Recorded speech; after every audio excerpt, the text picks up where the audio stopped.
오늘 우리가 지난 주서부터 교회에 대해서 우리가 3번 나눠서 말씀을 전하자. 그래서 교회에 대해서 다시 생각해보고 하나님께서 하신 은혜를 우리가 처음부터 한번 고백해보고 점검해보자. 이 두 번째 시간으로서 예수님의 사람들 작은 교회 세우기, 만들기, 예작교 이래서 두 번째 시간으로 주님의 체크리스트라는 제목으로 함께 말씀을 나누려고 합니다. 제가 단기 선교 인도네시아로 여러 번 가게 됐는데 갈 때마다 큰 은혜가 있었는데 그중 한 번 이런 일이 있었습니다. 아주 시골 뜰랑이라는 곳이었는데 아주 시골로 들어가서 단기 선교 일정을 보내야 되는데 전기가 들어오지 않는 곳이었어요. 그러다 보니까 문화적인 어떤 접촉이 많이 없기 때문에 선교사님이 예수라는 영화가 아주 좋은 영화가 있습니다. 그 예수님의 평생 삶에 대해서 다큐멘터리나 영화처럼 이렇게 만들어서 소개하는 그런 영화가 있는데 각 나라 언어들로 번역이 돼서 이렇게 배포가 되는 아주 전도 용품으로 좋은 그런 영화가 있습니다. 예수 영화를 보여주면 좋겠다 그렇게 이야기를 하셔서 한국에서부터 이제 공수를 해 갔습니다. 노트북 그리고 프로젝터 이렇게 쏴야 되니까 프로젝터 그리고 스크린 그리고 스피커 이런 거 다 바리바리 싸서 그 지역의 몇 교회를 우리가 이렇게 섬길 때 영화를 보고 예수 그리스도 복음 메시지를 전하고 우리 같이 좀 예배하면 좋겠다 이렇게 100번 준비해서 이렇게 들어갔는데 다행히도 한 친구가 기가 막히게 준비를 하는 친구 한 명이 같이 갔어요. 남자 형제가.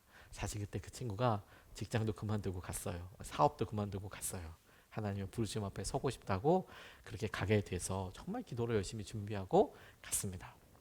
근데 정작 가서는 영화를 못 봤어요.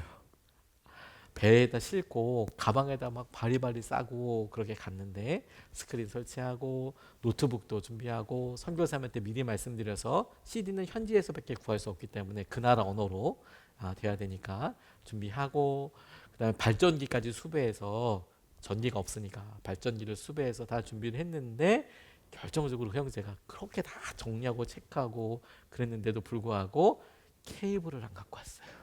노트북이랑 프로젝터랑 연결하는 케이블을 안 갖고 와서 즉석에서 저희들 설교도 하고 그리고 준비해간 공연도 몇 번 하고 교회들마다 오히려 또 그것도 나름대로 굉장히 은혜롭고 또 깊은 영감 있는 시간이 되기도 했지만 그 친구가 나중에 자기가 이렇게 적었던 체크리스트를 적어주더라고요. 어디 교회 필요한 거 뭐뭐뭐뭐뭐뭐뭐 어느 가방 몇 번 쫙 다 적어서 했는데 결정적으로 저희가 그 시골 있는 지방으로 들어오기 전에 한 교회에다가 저희 짐을 살짝 놔뒀는데 그때 케이블 가방도 같이 거기다 놔두고 또 번을 이렇게 싹 온 거죠.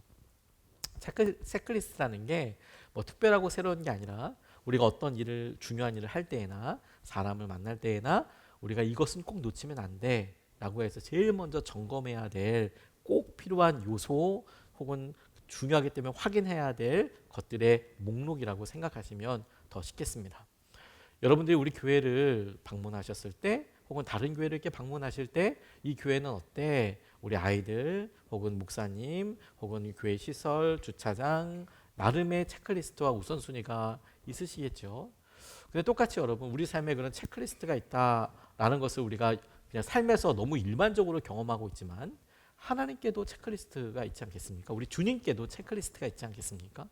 우리 삶과 우리를 놓고 보실 때 주님께서 중요하게 생각하시는 것에 대하여 표시하실 때 뭐가 중요한 부분이 될까? 저는 오늘 본문 말씀에서 큰 체크리스트 하나와 그 체크리스트를 이루는 중요한 체크 제목 중에서 또 작은 체크리스트 하나를 발견하게 되는데 하나님께서 예수 그리스도를 통하여 예수님을 통하여 이 땅에 구원을 이루시기 위한 하나님의 놀라운 계획 이 땅에 성육신하시고 십자가 지셔서 그 주님을 믿고 의지하는 사람을 구원하시겠다는 계획 가운데 예수님의 놀라운 계획과 대안이 있었습니다. 주님께서 돌아가시고 부활하시고 승천하신 이후에 이 땅에 주님이 주셨던 말씀과 하나님의 계획이 어떻게 선포되고 어떻게 유지되고 전달되느냐 그 일에 대해요. 주님께서 여러 가지 중요한 일들도 계획하셨지만 주님의 이 일의 가장 중요한 체크리스트 제일 상단에 적으신 것이 무엇이냐면 교회였습니다. 교회는 연약하고 부족하지만 예수님께서 당신이 이 땅에서 하셨던 일들에 대한 소문과 그 일에 대한 증인, 증거가 되도록 제자들을 부르시고 이끄시고 함께해 주셨던 교회는 예수님의 사역에 있어서 그 주님으로부터 일어나는 모든 이후에 일어나게 될 중요한 점검 체크리스트 중에 제일 첫 번째라고 할 만큼 아주 중요한 우선순위였습니다. 그래서 제자들에게 그와 같이 말씀하시고 도전하시고 오늘 본문 말씀이 교회의 탄생이라고 할 수 있을 베드로의 고백 위에 주님께서 하신 그 내용을 읽었습니다. 그런데 여러분, 주님께 교회가 이 땅의 복음의 역사가 선순환하기 위한 가장 중요한 체크리스트의 1번이었다면 이 교회가 서기 위한 중요한 주님의 체크리스트가 오늘 본문에 세세하게 발견된다고 싶어요. 주님이 교회를 그렇게 중요하게 생각하셨다면 그 교회가 서기 위해서 우리에게도 정말로 중요한 일들이 있을 텐데 이게 우리의 중요한 것이 아니라 주님이 교회가 서기 위해서 이게 꼭 필요해, 꼭 중요해 라고 주목하시는 것이 있다는 거예요. 이것이 우리에게도 중요한 것은 무엇이냐면 주님께서 마치 우리를 한 사람 한 사람 부르셔서 주님 다시 오시는 날에 요한계시록에 보면 생명록과 행위록이 있어서 우리의 이름이 기록되어 있는 주님의 출석부와도 같은 호적 등기 등본 같은 그런 것들이 주님의 나라에 있는 반면 우리가 했던 일들 역시 그와 같아서 주님 앞에서 그런 모든 일들이 다 드러나게 되는, 알려지게 되는 그때가 있을 것이라고 말씀하지 않습니까? 근데 그와 똑같이 주님께서 우리에게 그런 일들을 교회를 통하여 이루신다면 주님이 그 놀라운 계획을 이루시기 위한 교회에서의 준비와 계획이 우리에게도 똑같은 시선으로 중요할 수 있겠다라고 싶어요. 오늘 본문 말씀에서 첫 번째로 주님께서 체크하시고 교회가 탄생하기 위해 중요하게 보신 그 기준이 무엇이냐면 다른 누구도 아닌 저와 여러분들 각각의 대답을 주님께서는 점검하십니다. 교회가 서기 위하여 예수 그리스도의 놀라운 계획이 이루어지기 위하여 교회를 이루어간다. 그 교회가 너머의 교회, 다른 교회, 좋은 교회 많지만 다른 모든 것을 떠나서 그 일을 이루시기 위하여 주님께서 이제 그 일을 할 거야. 이 시기에 이곳에서 할 거야 라고 하실 때 중요하게 제일 먼저 점검하게 하시는 것이 무엇이냐면 저와 여러분들 각각의 너 혹은 나의 계획을 주님께서 중요하게 생각하신다는 겁니다. 13절에서 15절까지 말씀을 보면 이렇게 나와 있습니다. 예수께서 빌립보의 가이사랴 지방에 이르러서 제자들에게 물으셨다. 사람들이 인자를 누구라고 하느냐? 제자들이 대답하였다. 세례자 요한이라고 하는 사람들도 있고 엘리야라고 하는 사람들도 있고 예레미야나 예언자들 가운데 한 분이라고 하는 사람들도 있습니다. 예수께서 그들에게 물으셨다. 그러면 너희는 나를 누구라고 하느냐? 라고 그렇게 물으셨습니다. 예수님께서 이 땅에 유명해지신 시작은 기사와 이적 때문이었습니다. 주님 옆에 있었던 사람들이 병에서부터 고침을 받고 악한 영으로부터 자유함을 받고 그런 예수님에 대한 소문이 삽시간에 퍼지기 시작해서 그러한 분이 있대. 그분 앞에 가면 병이 나을 수도 있대. 혹은 자유함을 받을 수 있대. 이런 일들이 삽시간에 기사와 이적이 퍼져서 유명하게 되었습니다. 그런데 점차 그렇게 주님을 주목하여 모였던 사람들이 주님께서 병을 고치기 전과 후 혹은 그렇게 모이는 사람들에게 말씀을 전하시고 그 말씀의 내용이 다른 여러 가르침을 주는 바리새인들이나 종교 지도자와 같지 않아서 그들에게 들리기 시작하고 또 주님께서 주목하게 하시고 지명하시는 여러 일들의 죄가 드러나고 연약함이 드러나고 그거로부터 자유하게 되는 놀라운 은혜가 선포되고 믿게 되고 변화되는 것을 통해서 주님의 태도, 주님의 삶, 주님의 말씀, 우리가 복음이라고 하는 놀라운 능력이 사람들에게 영향력을 주게 되었습니다. 근데 여러분 이런 일들과 기사와 이적을 일으키고 주님께서 말씀하신 것들은 그냥 아무런 목적이 없었던 것이 아니라 분명한 목적을 이루고 계세요. 분명한 목적. 그것이 지금은 이 본문 말씀이 진행되는 이 상황에서는 알 수 없지만 예수님의 돌아가심, 죽으심과 그 이유를 보면 그 중심이 어디를 향하고 있는지를 알 수 있습니다. 교회입니다. 교회. 교회를 통해 하나님께서 당신의 삶과 부활의 능력과 은혜가 훈련되고 전해지고 누려지게 되고 그리고 서로 간에 그것이 깊은 은혜로 하나님 앞에 예배가 될 수 있도록 그렇게 말씀하셨는데 그런 중요한 교회를 세우실 때 주님이 기다리셨던 제일 중요한 첫 번째 스텝이자 체크리스트가 뭐였냐면 나, 여러분들 각각 너, 당신 주님 앞에 서는 당신이 준비되어 있는가? 다른 누구도 아닌 나의 대답을 주님께서 기다리고 계세요. 그게 첫 번째 중요한 주님의 체크리스트입니다. 사람들이 어떻게 생각하느냐에 대해서 주님께서 물으셨습니다. 야, 이곳에 사람들이 나를 어떻게 생각하느냐? 오, 주님은 세례자 요한 혹은 세례 요한이라고 합니다. 주님은 엘리야라고도 합니다. 주님은 예레미야 같은 선지자라고도 합니다. 한마디로 이스라엘 사람들이 기억하고 있는 사람들 중에서 베스트 오브 베스트 최고입니다라고 그들이 대답했지만 그것은 어떤 중요한 결론을 가기 위한 과정이어서요. 사람들이 그렇게 불러 오케이. 그런데 너는 나를 뭐라고 부르느냐? 나를 누구라고 하느냐? 너 다른 사람들 의견도 그래. 이런 여러 기사와 이적과 말씀과 그분의 삶을 통해서 드러날 수 있는데 중요하지, 좋지. 근데 너는 어떻게 생각하느냐? 전 이게 주님께서 우리에게 질문하시고 오늘 이 시간 우리에게 하는 주님께서 하시는 것이라고 싶어요.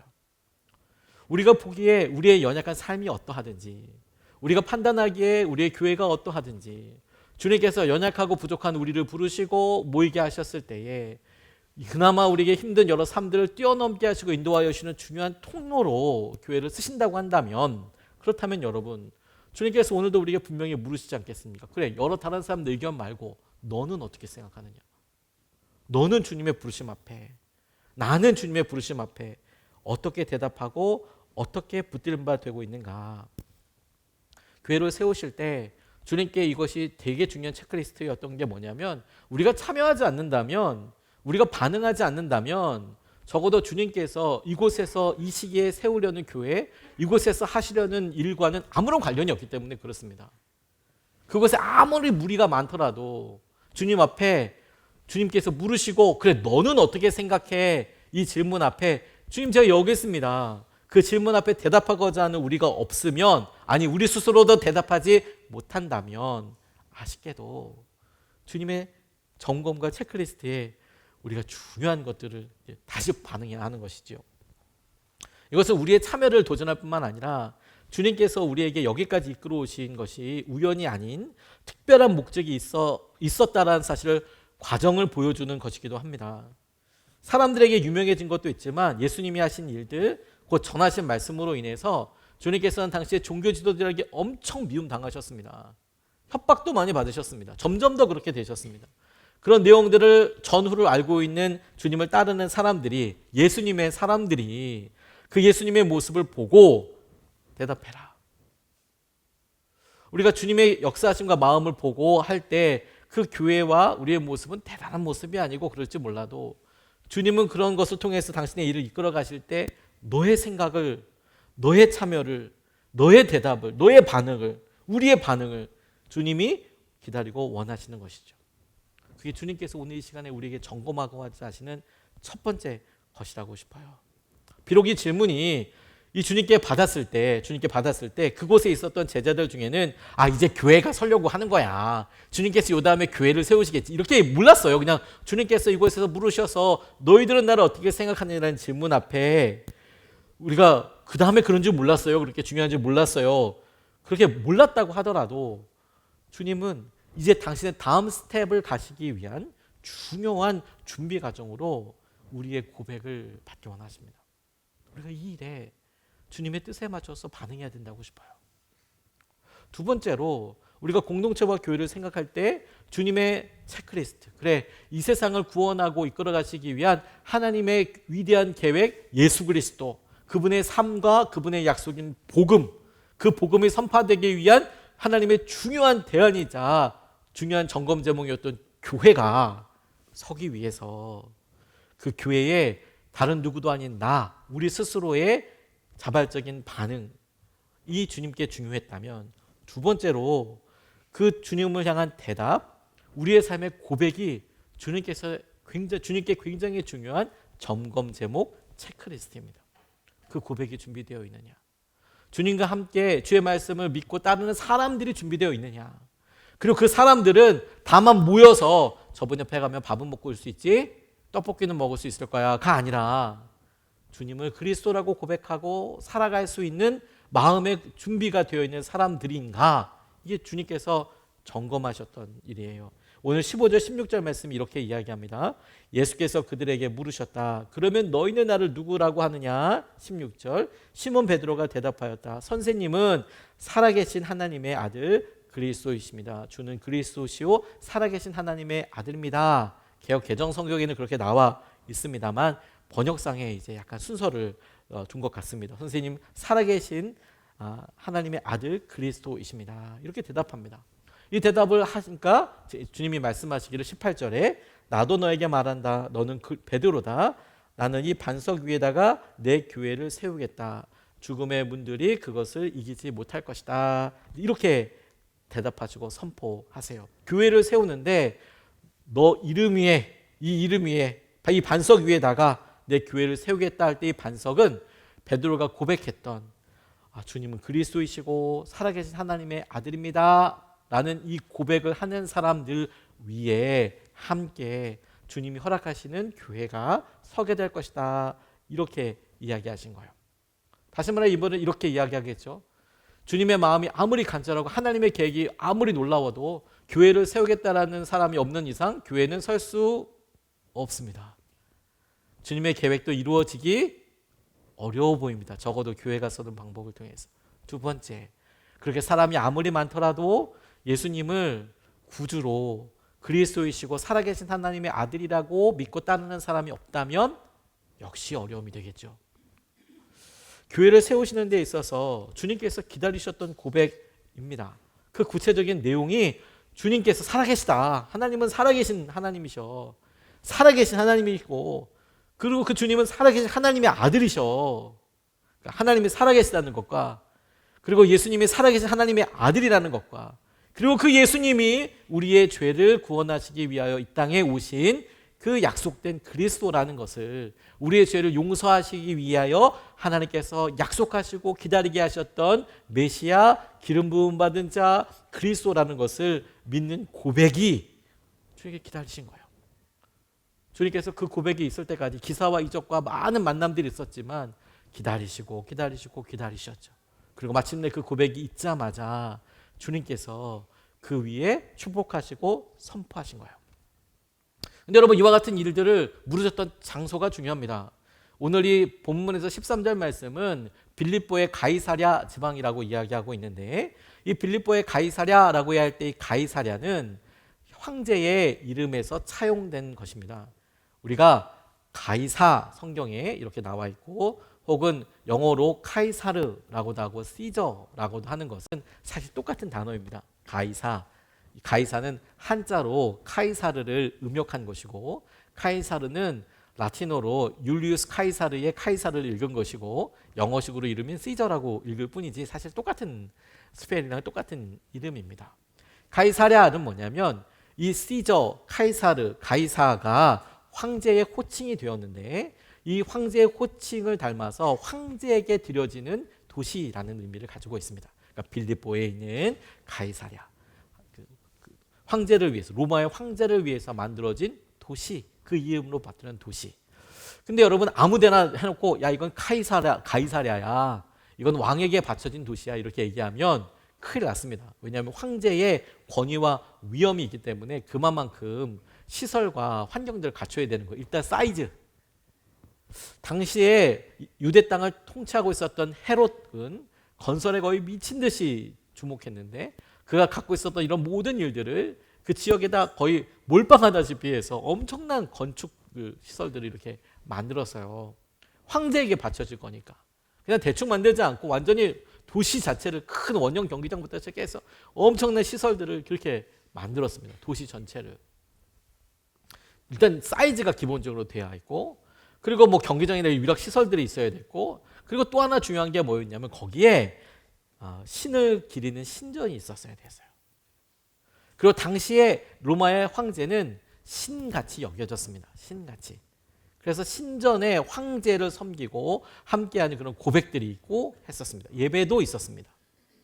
그래서 뭐 한 3세기 정도나 때 되는 문헌들 봐도, 혹은 오비디우스라는 사람의 초대 로마의 문학자가 썼던 글에 봐도 율리우스 카이사르가 신으로 나와요. 얼마 되지 않았는데, 죽은 지 얼마 되지 않았는데도 벌써 신으로서 사람들이, 로마 사람들이 믿고 따랐단 말입니다. 바로 그 도시에서 예수님께서 제자들에게 물으시는 거죠. 야, 이곳은 돈이 엄청나. 이런 위용이 대단해. 여긴 권력의 핵심의 중심이야. 여기서 네가 뭔가 자리를 잡으면 뭐 로마에도 갈 수 있겠지. 아무튼 돈과 권력과 사람들의 인정과 인기와 재미와 유흥과 이런 것들이 온통 가득한 도시에서 물으시는 거죠. 나는 너에게 어떤 사람이냐? 너는 나를 누구라고 하느냐? 바로 그것에서 주님은 당신을 향한 고백을 받기 원하십니다. 우리의 삶에 가장 유혹이 심한 곳에서 화려하고 우리가 작아지는 것 같고 예수 그리스도를 믿는다는 것이 정말 힘들어 보이는 바로 그곳에서 너희는 나를 누구라고 하느냐? 이게 주님의 체크리스트였던 거예요. 이것에 주님 그리스도이시고 살아계신 하나님의 아들이십니다 라는 고백이 준비될 때 주님께서는 그 다음 스텝으로 넘어가셨어요. 무슨 말이냐면 여러분, 이 마태복음 16장 이 고백은 마태복음에서 참 중요한 역할을 하는데, 주님께서 처음에 기사와 이적으로 많은 사람들에게 유명하게 되셨던, 알려졌던 곳을 주로 앞부분이에요. 무리들이 정말 많이 나와요. 그때는 이 고백을 중심으로 해서 거의 대부분의 기적들이 이 고백 앞에 많이 몰려 있어요. 많은 사람들에게 설교하는 부분도 거의 이 앞에 다 몰려 있어요. 마태복음 앞부분에. 근데 이 고백 이후에 물론 주님께서 몇 번의 기적을 일으키긴 하셨지만 그건 굉장히 대규모 이런 게 아니라 작은 사람들. 오히려 대부분의 것들은 제자들에게 말씀을 전하시고 그들을 제자로 세우는 데에, 하나님께서 말씀하신 것을 전하여서 의미를 전달하고 기억하는 데에 굉장히 많은 부분을, 시간을 할애하셨어요. 이 말은 베드로만 고백해서 바뀐 게 아니라 그 제자를 바라보는 예수님도 그 고백에 따라서 바뀌셨다는 거예요. 그를 그렇게 대하셨다는 겁니다. 예수님의 사역의 중심이 바뀌었다라고 볼 수 있을 만큼 이 고백 16장을 중심으로 마태복음의 뉘앙스가 확 바뀌어버립니다. 우리가 그분에게 반응하게 될 때 우리는 주님과 대화가 시작된 것이라고 볼 수 있겠습니다. 우리의 고백이 바뀌면 주님의 말씀도, 우리에게 하시는 말씀도 달라지게 되는 것이죠. 여러분, 우리가 교회에서 하나님께서 여러 일들을 보고 그렇구나라고 하지만, 우리가 교회에 주님께서 이루시고자 하시는 일에 체크리스트에 그래 네가 준비됐구나, 그래 너에게 그런 고백이 준비되었구나 라고 할 때 우리가 그래 내가 결단했어 이렇게 생각하는 것을 넘어서 주님도 우리의 삶에 전혀 다른 영역과 삶을 말씀하시고 그리고 이야기해 오신다라는 점을 떠올릴 필요가 있어요. 제 삶에서 여러 중요한 전환점이 있었지만 가장 중요한 결정이라고, 순종이라고 할 수 있을 때는 주님의 종이 되기로 결정할 때였다, 순종한 때였다라고 싶습니다. 주님의 종이 되겠다고 약속한 것은, 결정한 것은 제가 목회자가 되겠다고 결정한 것이 아니라 그야말로 주님의 종이 되겠다고 결정한 그런 순간이었습니다. 큰 교회에서 목회하다가, 전도사 생활을 하다가 학업을 핑계로 해서 잠시 내려놓고 기도하던 때를 지나서, 그리고 이제 다시 사역지를 얻어야지, 구해야지, 그런 간절한 마음으로 금식을 하면서 사역지를 위해서 기도했던 적이 있었습니다. 당시에 한국교회 미래를 준비하는 모임이라는 신학생들을 위한 그런 수련회가 있었는데 금식하면서 그곳에 참여했어요. 근데 그곳에 한 목사님이 나오셔서 어디 사역지 갈 곳이 없냐, 거기서부터 저를 향한 말씀 같았어요. 왜 사역지가 없냐, 사역지가 얼마나 많은지 모른다. 그런데 오히려 사역지에 사역자가 없는 게, 종이 없다, 종이. 너희들이 사역지가 없는 이유는 미래를 생각하고 월급과 처우 대우를 생각하고 어느 목사님에서 어떻게 해서 어떻게 간다고 하는 뭐 그런 것들을 생각해 보니까 갈 곳이 없다고 생각하지, 그게 아니라 주님의 종으로 살겠다고 결정해서 어느 교회든지 가서 월급도 받지 않고 뭐 부서 이런 것도 다 맡겨주신 대로 하고 구획을 정해주시면 거기서 열심히 전도도 하겠다고 하면, 아니 월급도 안 받고 전도만 한다는데 세상에 어느 교회에서 그런 사람을 안 뽑냐. 그런 사람이 없다. 그런 사람이 주님의 종이 되려고 하는 사람이 없다. 목회자들은 있을 수 있지만 종이 되려고 하는 사람이 없다라는 말이 주님께서 저에게 그냥 이렇게 딱 집어서 네 얘기야 너 이렇게 말씀하시는 것 같았어요. 그래서 주님 제가 그래서 목사가 아니라 주님의 종으로 살고 싶습니다. 뭐 유명한 목사나 영향력을 주는 그런 직위와 이런 게 제 삶의 목표가 될 수 없고 주님 제가 어리석고 그리고 심지어 제가 무능해 보일 수는 있지만 주님의 종이고 싶습니다. 주님의 종. 주님이 뭐든 하셔도 그냥 편하게 쓰실 수 있는 그런 종이었으면 좋겠고 주님이 맡기실 때 그래도 다른 사람은 다 이렇게 뭐 모르겠는데 할 줄 몰라도 쟤는 그래도 믿을 만해서 맡길 수 있는 그런 사람이 되고 싶습니다 라고 그렇게 고백을 드렸던 적이 있어요. 근데 여러분 정작 중요한 것은 그 이후라고 싶어요. 그 이후에 제 삶에 경험된 것은 뭐 하나님 이런 것까지 저는 왜 가책을 느끼고 고민을 해야 됩니까? 다른 목사님들은 뭐 이렇게 하고 저렇게 하면 그런 것도 잘하고 이렇게 하고 이렇게 하는데 왜 저는 성도들한테 말을 할 때도 그걸 제 마음속에서 이렇게까지 준비하고 기도해서 가책을 느끼면서 이렇게 얘기를 해야 되나요? 이게 뭐 잘못도 아니고 이렇게 왜 저는 이렇게 더 많은 기준들이 있는 겁니까? 주로 제가 느꼈던 것은 그런 일들과 상황들과 어려움들에서 느껴지는 제한 같은 거예요. 그리고 또 화려하게 이런 게 아니라 그냥 종이에요. 뭐 알려주지도 않고 그 일을 그냥 계속 반복적으로 하는 거고 그게 종 아닙니까?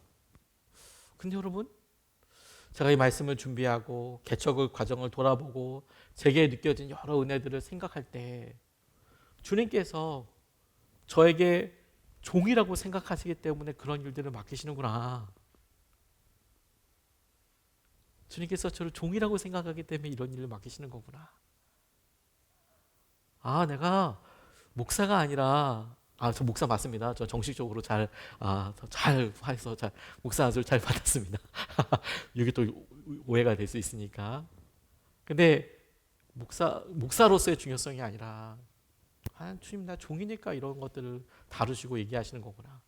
주님께서 저를 종으로 생각하시기 때문에 제가 교만한 모습은 정말 보지를 못하시는구나. 그거 의지하려고 하는 거 주님께서 정말 그 꼴을 못 보시는구나. 내가 종이 맞구나. 그리고 제가 주님의 종이니까 주님은 저한테 마음대로 하셔도 되죠. 주님은 늘 언제나 오르시니까. 저의 주인이시니까. 그게 너무 감사하더라고요. 그렇구나. 우리가 주님 그리스도시오 살아계신 하나님의 아들입니다 라고 고백했을 때 그 고백에 따라 주님이 우리에게 그렇게 대해 주시는 거 아니에요? 주님께서 우리가 교회로서 주님의 점검 체크리스트 이제 됐다. 네가 주님의 교회를 세워나가는 것이다 라고 우리가 분연히 서게 될 때 여러분 하나님께서 여러분들을 그 고백대로 대해 주시고 그것이 여러분들에게 어려움과 힘든 일이 아니라 축복의 길이 열리고 하나님을 생생하게 경험하게 되는 은혜와 능력의 통로가 될 것이라는 거예요. 이게 주님의 체크리스트에 우리도 해당되는 일이라는 거예요. 세 번째로 중요한 것은 하나님이 하신다는 믿음이 주님의 체크리스트였습니다. 하나님이 계속 하실 거야. 제가 이 말씀과 본문을 통해 여러 번 다른 곳에서도 말씀을 전하고 우리 교회에서도 말씀을 전했는데 이번에 우리가 공동체에 대해서 말씀 시리즈를 준비하며 이 본문을 준비할 때 제게 마음의 눈이 확 열리면서 집중되게 되었던 말씀이 있어요. 17절 말씀입니다. 예수께서 그에게 말씀하셨다. 시몬 바요나야 너는 복이 있다. 너에게 이것을 알려주는 분은 사람이 아니라 하늘에 계신 나의 아버지시다. 나도 너에게 말한다. 너는 베드로다. 나는 이 반석 위에다가 내 교회를 세우겠다. 죽음의 문들이 그것을 이기지 못할 것이다. 내가 너에게 하늘나라의 열쇠를 주겠다. 네가 무엇이든지 땅에서 매면 하늘에서도 매일 것이요 땅에서 풀면 하늘에서도 풀릴 것이다 라고 그렇게 이야기하고 있습니다. 저는 예전 같으면 교회를 세우겠다 이 부분에 막 그냥 가슴이 뛰었을 텐데 이번에 말씀을 보면서 확 이렇게 다가온 부분이 있었어요. 시몬 바요나야. 바요나 시모나 이렇게 나와 있지만 히브리어는 뒤에서 형용사가 꾸며주기 때문에 번역하면서 이게 샥 바뀐 거예요. 바요나 시몬이나 시몬 바요나야 똑같은 표현입니다. 너는 복이 있다. 너에게 이것을 알려주신 분은 사람이 아니라 하늘에 계신 나의 아버지다. 다시 베드로가 고백한 건 하네요. 주는 그리스도이시고 살아계신 하나님의 아들이십니다. 주님이 바로 대답하셨어요. 그 일에 너 그거 깨닫게 한 것이 하늘에 계신 나의 아버지시다. 여러분 베드로 지금 봤을 때 혹은 그의 앞으로의 삶에 남아있는 과정을 보면 사실 변변치 않은 사람이었습니다. 도망치기도 하고요. 뭐 말고 막 싸우려고 거의 싸움 날 뻔했어요. 칼질도 하기도 하고 말고의 귀를 자르기도 하고요. 그때 보면 한 성깔 하는 것도 나옵니다. 부활하신 예수님 만나고도 도망 뭐 자기 길을 갔던 사람이에요. 그러니까 앞으로 남아있는 스토리도 많아요. 이 베드로는. 그러니까 지금 그가 고백하는 얘기한 것이 뭐 어마무시하게 대단한 요 상황으로 봤을 때는 지금 잘라서 대단하지 않았어요, 사실. 근데 여러분 이게 작은 일이 아니었어요. 왜요? 하나님이 하신 일이니까요. 하나님이 하신 일이잖아요. 예수님이 베드로의 삶 중에서 도대체 어느 부분에 이렇게까지 흥분하시면서 야 베드로야, 그거 네가 한 게 아니라 사람이 한 게 아니라 그거 아버지께서 하신 일이야. 너 기억해? 아버지께서 하신 일이 네가 그렇게 했을 때 3,000명 불러서 데우는 게 아니라 너 그거 알아차린 순간 그거 너 아버지가 하신 거야 라고 주님이 꼭 집어서 베드로에게 확인시켜 주셨어요. 왜? 어떤 일이든지 여러분 주님이 하신 게 정말 중요하잖아요. 그러니까 하나님이 하신 일이 어떻게 작다고 이야기할 수 있겠습니까? 제가 최근에 그 롤드컵을 이렇게 봤어요.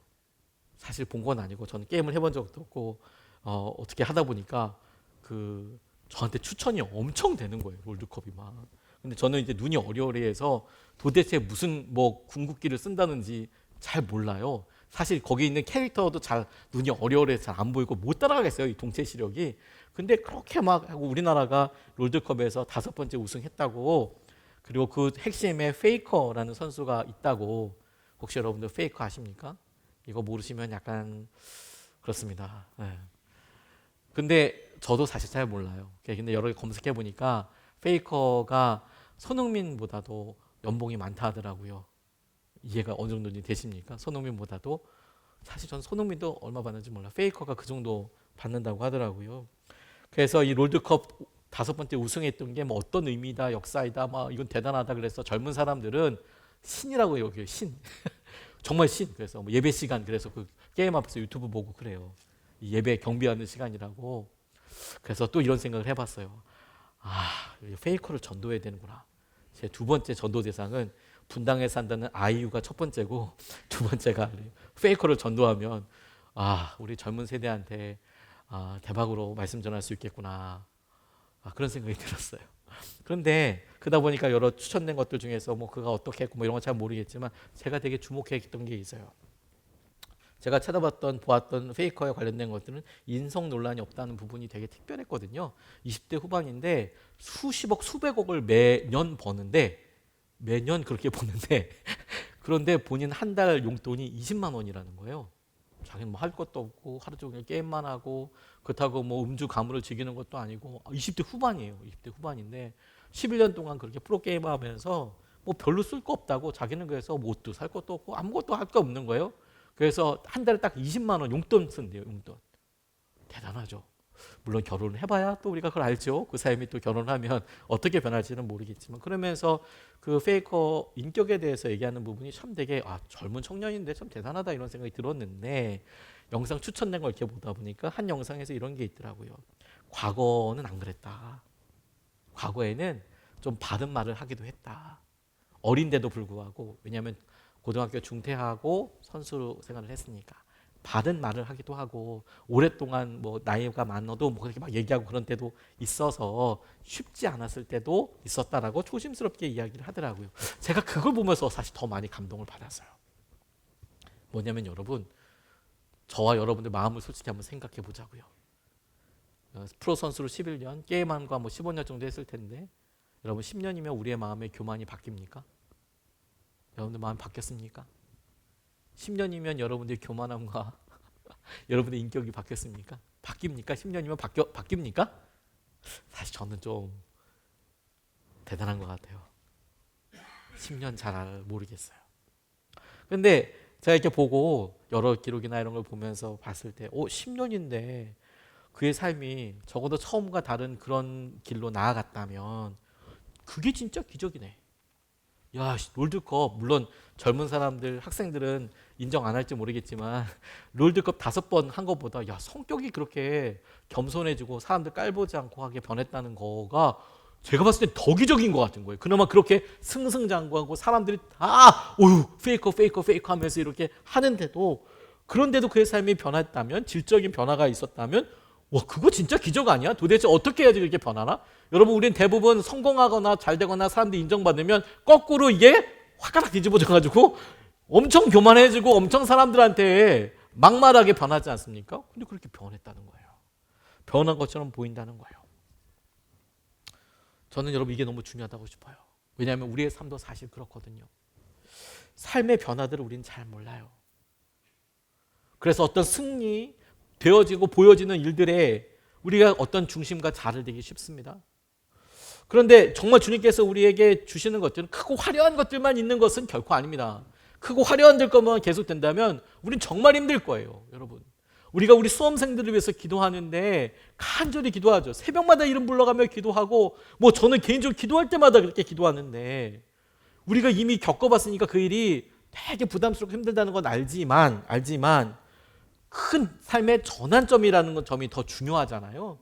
결과도 너무 중요하고 하지만 그래서 우리가 간절히 우리 아이들을 잘 시험 보기를 기도하고 평안하기 위해서 기도하지만 정작 이 일이 우리를 바꾸는 것도 있지만 이 바꿈의 변화만큼이나 중요한 게 뭐냐면 우리 삶에 날마다 반복되는 거 아니에요? 반복되는 거. 날마다 그렇게 충격적으로 변화될 수 있는 수능 시험을 같은 이런 충격적인 일들을 매월 겪는다고 해보십시오. 제정신으로 못 살걸요? 근데 다행히도 우리 삶에 그렇지 않아요. 아브라함 하나님 만났던 거 100년 동행하면서 10번입니다. 많고 적고 생각은 바뀔 수 있지만 주님이 그를 인격적으로 만나고 이끌어 주셨을 때 그의 삶을 실제로 책임지고 이끌었던 것은 많은 기다림이에요. 많은 일상이에요. 근데 그냥 많은 일상이 아니고요. 그 가운데 아무리 작아도 하나님이 하시는다는 것에 대한 믿음. 교회가 앞으로 설 때 바요나 시모나 명심해, 베드로야 명심해. 너 그거 알게 해주신 것이 주님이야. 그리고 그 하나님 아버지께서 너를 이렇게 쓰실 것이고 교회를 세워 나가실 것이고 그것이 뭐 열쇠를 주어서 어떻게 될 거라고 할 때 그 말씀의 약속의 모든 내용은 너 이거 아버지께서 하신 내용이야. 그게 중심이라고요. 그게 체크리스트라고요. 그게 점검이라고요. 우리 삶에도 그렇지 않습니까? 때로 어떤 분들에게는 인생의 급격한 시기를 넘어가는 분도 계시지만 때로 어떤 분들에게는 평안하다, 똑같다. 하나도 이상한 게 아니죠. 오히려 우리에게 분명한 기적은 날마다 일어나고 있는 것이죠. 예를 들어서 크고 화려하고 매력적이고 재미있는 거 그런 거 찾아가고 양극화 시대를 맞아서 더더 그렇게 되는 것 같습니다. 근데 여러분 대부분 우리 삶에 중요하고 기적과도 같은 일들은 지극히 일상적인 거예요. 지극히 일상적인 거. 아무리 세대가 타락하고 그래도 여전히 아이가 태어나고 하나님께서 이 땅을 포기하지 않으셨다라는 거겠죠. 여전히 우리가 그래도 앞선자로서 우리 다음 세대를 가르쳐 보려고 준비하려고 하고 하다못해 우리가 법을 지키기 위해서 노력하는 그런 모든 일들이 우리 삶의 기적과도 같은 일이죠. 삶은 영화같이 집약되고 띄엄띄엄 몇십 년을 띄어서 갈 수 있는 게 아니라 끊임없이 지속되는 리얼 다큐처럼 우리 삶의 일상적인 것들이 기적과 기적으로 이어져서 이끌어가는 것이죠. 그중에 중요한 것은 주님이 하셨다라는 거예요. 주님이. 그게 중심이라는 거예요. 그저께 저희 교회에 이동건 선교사님이 오셔서 말씀을 전해 주셨는데 저는 그분과 교제하면서 참 마음에 되게 위안이 되었습니다. 선교사님들 만날 때 성도님들이 이분이 어느 교회에서 어디서 사역하시고 그분이 하셨던 일들 중에 열매가 어떤 것이고 이런 일들이 참 은혜가 되잖아요. 그래서 그건 참 귀한 일이고 저한테도 도전이 됩니다. 근데 저는 사역자이기 때문에 그런 아주 훌륭한 부분들도 되게 저 마음에 감동이 되지만 성도님들 잘 주목하지 않으시는 또 다른 부분이 이렇게 다가오는 부분이 있어요. 그게 뭐냐면 그분이 33년 동안 사역했다는 거예요. 쉽지 않은 일에서 33년 사역한다는 것은 그냥 그것 자체가 기적인 거예요, 여러분. 그리고 똑같이 여러분들 우리가 부모로서 20년 살았다면 대단한 거 아닙니까? 수능 시험 볼 때 애들만 기적과 전환점이 있는 게 아니라 그 애들 20년 동안 키웠다는 게 제가 생각했던 건 가로 생각했던 뭐냐면 그 아이들에게 우리가 충분히 우리의 마음을 다 풀어놓아 화나게 하지 않는 상태로 그래도 여기까지 키웠다는 것 자체 기적 아닙니까? 여러분 우리가 30년 동안 혹은 10년 동안 결혼 생활을 유지했다는 것 기적 아닙니까? 주님이 하신 일이니까 하나님께 고백해서 세례받는 거고 하나님께 예배드리는 거야. 중심이 어디요? 하나님. 그래서 교회가 설 때 베드로의 믿음이 뭐 얼마나 그때 당시에 대단했겠어요. 그때 당시에 베드로의 믿음이 그때 당시에 뭐 얼마나 그 이후에 쓰임 받았을 때랑 뭐 그걸 비해서 얼마나 대단했겠어요. 그거 아니었을 겁니다. 그럼에도 불구하고 여러분 내가 이 믿음을 축복해서 교회를 세우시겠다라고 했을 때 하나님의 체크리스트는 뭐냐면 그래 다른 거 모두 네가 너무 연약하고 교회가 너무 연약해도 다른 모든 것들 뛰어넘어서 하나님이 하신다라는 믿음이 주님께서 점검하시는 체크리스트라는 거예요. 저는 우리 교회가 설 때 그리고 다시 서게 될 때 저는 이것이 너무 중요하다고 싶어요.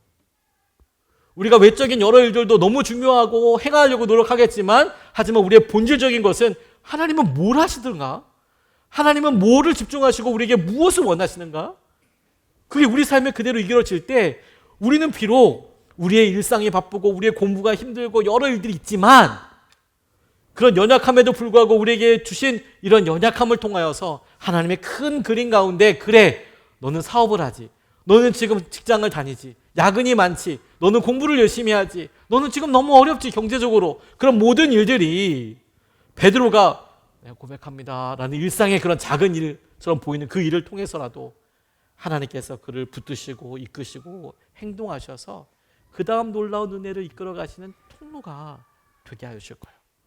아무리 작아도 하나님이 하시는 일에 주목해야 한다. 저는 우리 교회에 이런 꿈이 있어요. 부스럭이라도 줬사오니 주님의 상에서 떨어지는 거 먹게 해주십시오. 주님. 진짜 부스럭이라도 좋으니까 주님의 상에서 떨어지는 거 먹고 싶습니다. 가짜 말고 커 보이는 것 말고 화려한 거 말고 맛있어 보이는 거 말고 부스럭이라도 좋으니까 주님의 상에서 떨어지는 거 먹게 해주십시오. 주님의 것으로 먹게 해주십시오. 저는 확신합니다. 그게 저와 여러분들에게 생명의 양식이 되고 주님을 경험하게 되는 능력이 될 거예요. 한 번도 경험해보지 못했던 하나님을 향한 은혜의 손길이 될 거예요. 오늘 찬양하고 같이 기도하겠습니다. 우리의 마음이 그와 같이 되도록 우리가 교회를 세워나가는 일은 그래 그렇구나가 아니라 주님의 위대한 계획을 이루시기 위한 주님의 체크리스트 중에 1바 제일 중요한 걸 하고 있는 거구나. 그 교회를 세우기 위해서 주님은 우리가 교회를 선택한 게 아니고 여러분 주님이 체크리스트에다 내밀고 계세요. 고백이 준비됐냐? 너를 향한 부르심인 것을 알겠냐? 오케이. 너의 마음은 준비됐냐? 오케이. 너는 이 작은 믿음이 하나님께서 하실 놀라운 은혜와 능력이 될 것을 믿냐? 오케이. 그 일을 통하여 주님께서 모든 이루시고 우리 가운데 행하시는 것을 저와 여러분들이 누리게 되었으면 좋겠습니다. 다음에 세 가지 제목을 함께 나눠보면 좋겠습니다. 속회 때 당신이 기쁨으로 동참했던 경험, 교회에서겠죠. 근데 그게 아니라면 학교나 직장에서도 내가 이거 정말 기쁨이야 라고 참석했을 때의 상황들 한번 나누어 보시면 좋겠습니다. 그때가 어떤 자발적으로 참석했을 때 어떤 기쁨과 어떤 누림이 있었는지. 두 번째, 당신의 믿음 생활을 잠시 생각해 보십시오. 고백으로 인해서 실제로 삶이 변했던 경험이 있다면, 내가 이렇게 경험했던 주님 나 이렇게 쓰셨습니다. 이런 경험이 있다면. 세 번째, 당신에게 힘들고 자신 없게 느껴지는 영역의 일이나 관계는 무엇 혹은 누구와의 관계입니까? 그 일을 하나님께서 도우실 거야. 해결하신다라고 할 때 당신은 얼마나 믿을 수 있습니까? 안 믿어지는 거 1, 100% 믿어지는 거 10. 요 사이 어디쯤 있을 텐데 그걸 한번 얘기해보고 왜 그런지를 좀 나눠보면 좋겠어요. 왜 주님은 나를 도와주신다고 하는데 난 잘 안 믿어질까? 그걸 한번 나눠보시고 하나님의 은혜를 함께 누릴 수 있으면 좋겠습니다.